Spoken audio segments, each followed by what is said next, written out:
Salam alaikum, Azul Madzakin, bonjour à tous, bienvenue sur la chaîne de l'Observateur Automobile, Mahba bikoum à toutes et tous. Aujourd'hui, je reviens à Bouskoura, à côté du Golfe, à Casablanca, pour te présenter une petite citadine qui vient de se refaire, une beauté, la nouvelle Kia Picanto 2024.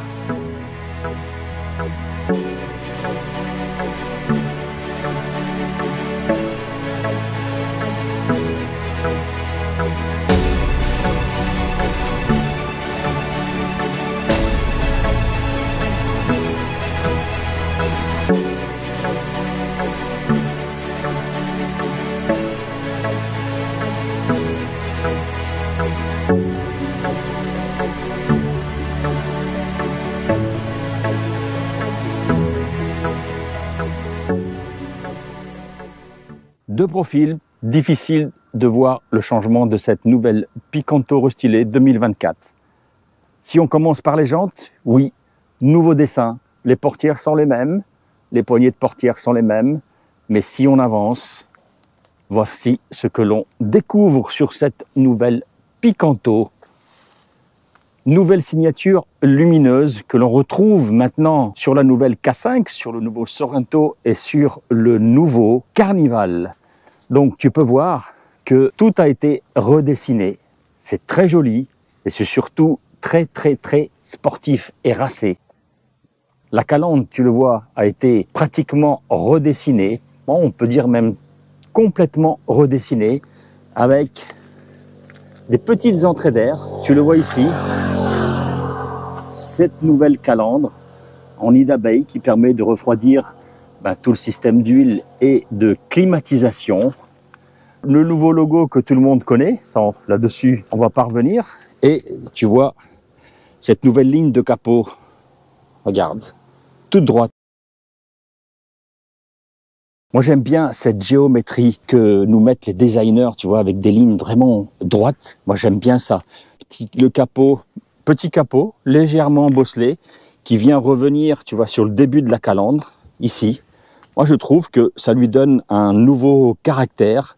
Alors, bien sûr, c'est une voiture citadine, tu pourras faire de la route aussi, mais j'avoue que dans le rétroviseur, tu vas quand même voir une voiture racée, avec ce nouveau style qu'ils appellent, enfin, plutôt cette nouvelle philosophie que Kia nomme Opposites United. Donc, ça lui donne un nouveau look audacieux et racé, qui en fera un véhicule idéal pour les déplacements urbains et extra-urbains. À l'arrière, on remarque aussi avec cette nouvelle malle que cette Picanto restylée 2024 a été entièrement redessinée. En commençant par ces feux qui rejoignent ce bandeau, qui s'allument aussi avec le feu de jour et même les feux de nuit qui rejoignent l'autre optique sur le côté. Kia, le SIG, tu connais. Et là, tu vois que son nom Picanto est avec une nouvelle police de caractère. Je trouve aussi que c'est très joli. Donc on redescend sur ce pare-choc qui inclut ici les radars de recul et ce nouveau béquet arrière qui fait façon extracteur d'air. Alors ça, je ne sais pas si c'est un feu de stop parce que le feu de stop obligatoire est ici. Ça, je ne sais pas ce que c'est. Je pense que c'est pour les anti-brouillards qui doivent s'allumer aussi avec cela. La malle arrière, tu vois, qui inclut ce béquet, le béquet qui inclut la malle arrière, essuie-glace, feu de témoin et une antenne qui n'est pas requin mais qui, je pense, sera très solide. Pour la liaison au sol, elle est chaussée sur des pneus de 185/55 R15, c'est-à-dire 15 pouces sur de nouvelles jantes en aluminium avec le beau logo. Et tu vois ici des freins à disque ventilés. À l'arrière, les freins à disque sont à tambour. Pour la partie chargement, le coffre est annoncé par Kia avec une capacité de 255 litres. Allons voir si c'est vrai. Et là, tu tombes sur ça. Et tu te dis, ça c'est mon matériel, mon sac à dos avec mon matériel photo, tu te dis les 255 litres ne sont pas là. Mais je vais te montrer qu'ils sont bien là. Donc, j'enlève mon trépied, le sac à dos. Et là, tu vois que tu as un deuxième coffre. Tu vois? Donc, les 255 litres, ils sont bien ici. Et je pense que voilà, la roue galette, il n'y a pas de rangement sur les côtés, mais la roue galette est bien là. Donc les 255 litres annoncés sont bien là. Pas de coffre électrique, bah oui c'est une citadine et dans ce segment, ça n'existe pas. Bien que ce soit une citadine, elle a 4 portes. Donc à l'arrière, les passagers, qu'ils soient petits ou grands, devraient bien être accueillis. Viens voir avec moi si c'est le cas. Voici les places arrière de cette nouvelle Picanto restylée. On découvre une contre-porte, tout en plastique, dur, poignée en aluminium, ici pour condamner la porte, vitre électrique, et ici, non, c'est pas du plastique moussé, et tu le vois, il n'y a pas de vide-poche. Sur cette version, pas de toit ouvrant, mais tu pourras l'avoir en option sur la version GT Line. Tu vois que les housses, il y a une fermeture éclair, donc tu peux les enlever pour les nettoyer et les laver. Je vais rentrer à l'intérieur pour voir si je me sens bien. Et voilà, me voici donc dans cette Picanto restylée. Le siège est réglé pour ma taille, c'est-à-dire 1,87 m. Et là, regarde l'espace que j'ai encore aux jambes, 3 doigts. C'est assez surprenant pour cette toute petite citadine. Pas de tunnel central, une prise USB-C à l'arrière, 2 aumônières, ça c'est pas mal. On va voir si le 3e passager pourra se positionner, en tout cas comme moi. Eh bien pour les petits parcours, peut-être grands, tu vois que je peux m'insérer sur la 3e place centrale. Il y aura encore un petit peu de place pour le passager de droite et de gauche. Poignée de maintien, une ici et une pour le passager. Voyons voir si il y a un luminaire central pour les passagers arrière. Non, il n'y a pas. Il n'y a que celui-là. Pas d'accoudoir central. Tu sais que j'affectionne cette option, mais elle n'y est pas. 3 repose-têtes réglables. Ici, je pense que c'est du cuir ou du simili-cuir. Les passagers à l'arrière seront bien accueillis et pourront voyager, en tout cas se déplacer confortablement. Tu vois que la ceinture de sécurité est ici. Elle a un ingénieux système pour pouvoir bloquer, pour pas que ça fasse du bruit, parce que dans beaucoup de voitures que je nommerai pas, il y a encore ce bruit quand ça se balade, et là tu le mets dedans. Et puis ça se balade plus. Donc aux places arrière, les passagers seront correctement accueillis et pourront s'asseoir pour des parcours urbains, extra-urbains et même sur autoroute pour voyager. Les passagers avant maintenant, allons voir ce qui se passe derrière le volant et cette nouvelle planche de bord. Une belle contre-porte avec tout d'abord un 1er joint d'isolation ici. 2 joints qui fait tout le tour de la porte. Alors je te montre ça parce que ça rentre quand même dans les standards de l'isolation phonique. Donc tu vois bien qu'il fait tout le tour. Donc ça devrait être correctement bien isolé phoniquement. Contre-porte ici, dure, poignée d'ouverture en aluminium, fermeture centralisée. Tu les as ici aussi. Toutes les commandes de rétroviseur, toutes les commandes de condamnation des portes à l'arrière, les vitres électriques. Est-ce que ah oui, ici le plastique est moussé et surpiqué. Et là, on a un vide-poche. Et là, on découvre ce nouvel intérieur, cette nouvelle planche de bord de cette Kia 2024. Je vais rentrer dedans. Et voilà. On découvre tout de suite ce nouvel écran central TFT.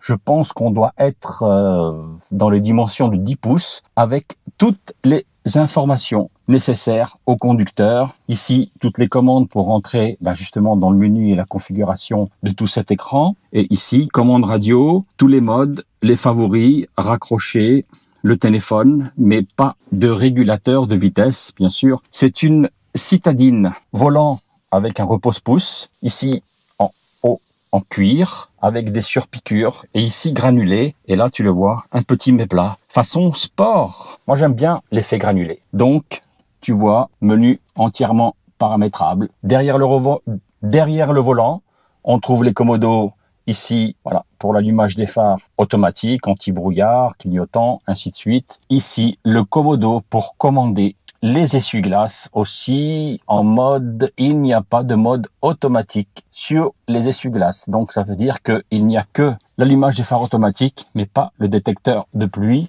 On regarde bien ici, et oui, il n'y a pas de module. Et voici cette nouvelle planche de bord avec ces nouveaux aérateurs. Et tu vois cette bande ici en aluminium qui fait presque tout le tour. Non, qui déborde pas ici. Et là, on reconnaît un design d'aérateur que l'on voit du côté des Anglais, sans vouloir les nommer.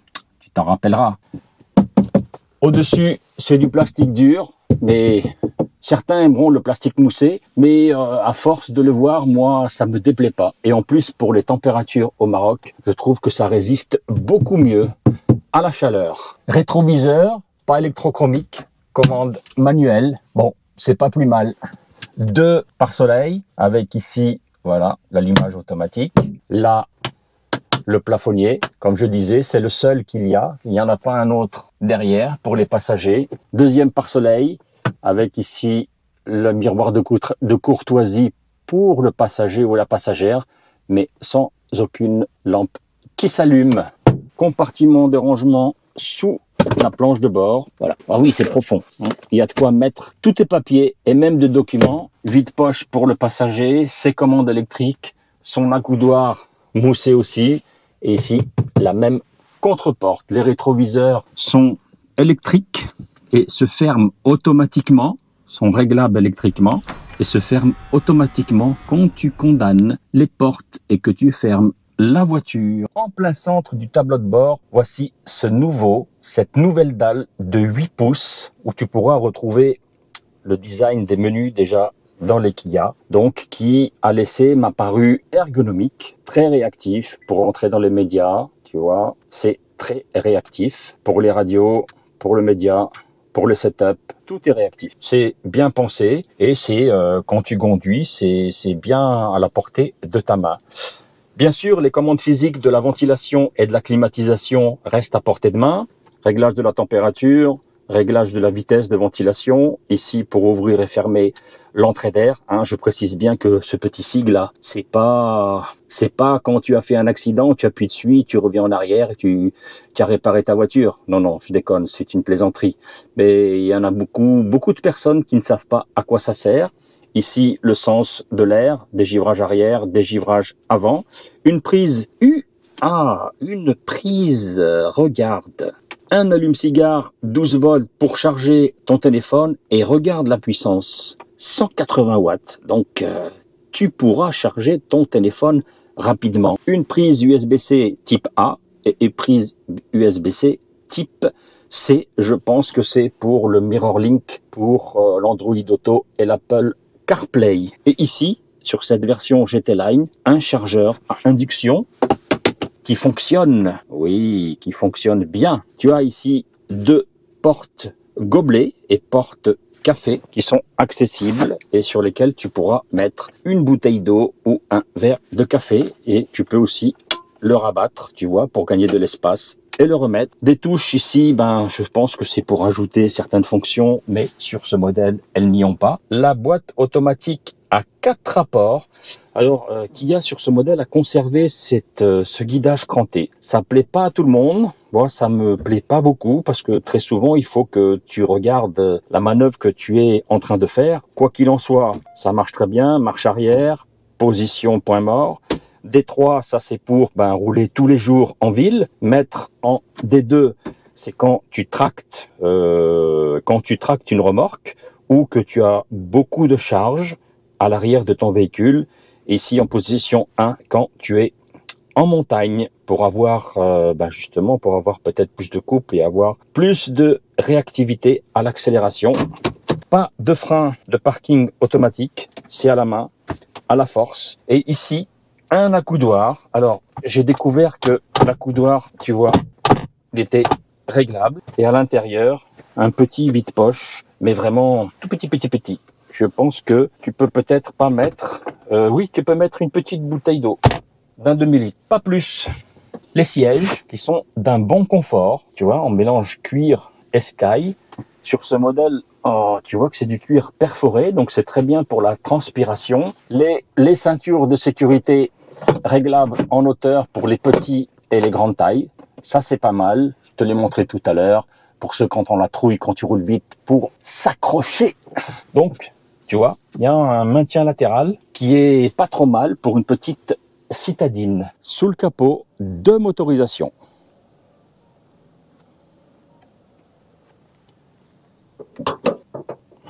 Un moteur 1 litre Kappa de 67 chevaux qui peut être associé à une boîte manuelle 5 vitesses ou une boîte automatique à 4 rapports. Et ici, sur ce modèle, c'est un moteur 1 litre 2 Kappa qui développe 84 chevaux et qui, dans cette configuration, n'est disponible qu'en boîte automatique. C'est bien encapsulé, c'est bien assemblé, tout est clair, tout est accessible, donc il n'y a pas de vérin à piston. Bon, c'est bien dommage. Pas d'isolation ici. Phonique. Le moteur s'entend un petit peu à l'intérieur de l'habitacle. Tu vois qu'il y a des efforts qui ont été faits sur l'insonorisation. Un beau joint ici, mais ici, pas de joint. Élément en plastique. Non. Élément en fer. Élément en fer.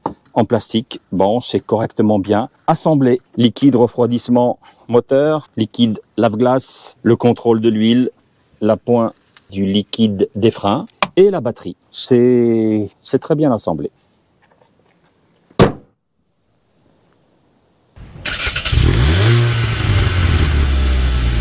Me voici derrière le volant de cette Picanto 2024 entièrement restylé.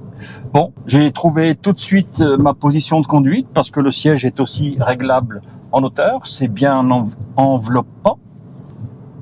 Toutes les commandes de vitres électriques et de rétroviseurs électriques sont à portée de main. Bon, juste un peu pour les grandes tailles, si tu veux commander la vitre électrique, tu dois un peu mettre le coude en arrière. Mais j'ai trouvé ma position de conduite rapidement. Un repose coude, tu vois, qui est réglable. Donc tu trouves ta position de conduite aussi rapidement. Le tableau de bord que je t'ai montré tout à l'heure, TFT, bon, ça ressemble aux autres modèles précédents sur l'autre gamme, le Niro et tout. Je vais pas te faire l'article, ça ressemble presque à tous les modèles déjà commercialisés, surtout sur ces écrans TFT. Les bus de ventilation sont bien positionnés, une ici, deux là pour les passagers, enfin pour le conducteur et pour le passager, et une autre de l'autre côté. L'écran central de 8 pouces est très, tu vois, accessible. J'y arrive tout de suite. Donc là, pas de souci. Toutes les commandes sont à vue d'œil. Les commandes de climatisation et de ventilation aussi sont accessibles. Attention, je vais éternuer. Ouah, ça arrive, hein, ça arrive. Ça, c'est l'allergie de la campagne parce que je suis à Bouskoura. On va faire un tour de rond-point pour voir comment se comporte cette petite Picanto. Un grand rayon de braquage, on va voir ça. Ça tourne, ça tourne, ça tourne, ça tourne bien. Ça vire à plat. La vision arrière, avec ce, ma foi, grand rétroviseur pour cette petite voiture, la vision est parfaite. Même pour stationner sur l'angle mort, c'est pas trop volumineux sur le montant C. Donc tout ça, ça passe. Alors maintenant, voyons voir l'aspect dynamique de cette petite Picanto. Alors, en 3 jours, on va dire presque 4 jours de circulation urbaine et périurbaine, je n'ai pas pu descendre en dessous de 6 litres au 100, tout en sachant que j'ai ici une boîte de vitesse automatique à 4 rapports, qui est un petit peu lente, mais qui fait le job en ville ou sur les petits parcours extra-urbains. Pour la liaison au sol, elle fait aussi le job. Elle filtre assez bien les petits défauts de la route, les petits nids de poules. En passant sur les dodanes, ça rebondit pas trop, surtout à l'arrière. Il y avait une personne âgée hier avec moi qui m'a dit que ça sautait pas trop. Le moteur, ici le 1,2 litre, 84 chevaux, associé à cette boîte, je répète, automatique à 4 rapports. jusqu'à 80, 70, 80 km/h, il se fait pas trop entendre. Après, quand tu prends une rocade ou que tu te la cales sur autoroute, là, je dois avouer, et je t'ai montré tout à l'heure le capot avant, il n'y a pas d'isolation phonique. Donc, il y a un petit renvoi de bruit moteur. Bon, c'est un bruit qui est plaisant parce que c'est un essence, c'est pas un diesel. Mais bon, je dois avouer que quand même, tu l'entends. Au-dessus de 80 km/h, tu l'entends. Donc, je pense qu'à 120, tu dois aussi bien l'entendre dans le véhicule. En règle générale, cette nouvelle Picanto entièrement restylée fait le job sur la route pour te déplacer en ville et pour transporter ta petite famille et tes enfants ou quand tu vas faire tes courses. Avec sa bouille complètement restylée, à l'avant, à l'arrière, moi je trouve que ça lui donne du caractère. Donc pour un prix d'attaque à 139 900 dirhams avec son moteur 1 litre en boîte manuelle 5 vitesses qui développe 67 chevaux, elle sera pour toi le meilleur compromis en thermique, essence, pour te déplacer en ville et sur tes circuits périurbains. Pour ma part, je te donne rendez-vous pour des nouveaux essais de véhicules. N'hésite surtout pas à mettre un pouce bleu, ça me rend service, de liker la vidéo et de cliquer sur la cloche pour être notifié de tous les reportages automobiles, que ce soit en thermique essence, en diesel, en hybride ou en électrique, que je poste pour toi et uniquement pour toi. Salam alaikum, à bientôt sur la chaîne de l'Observateur Automobile.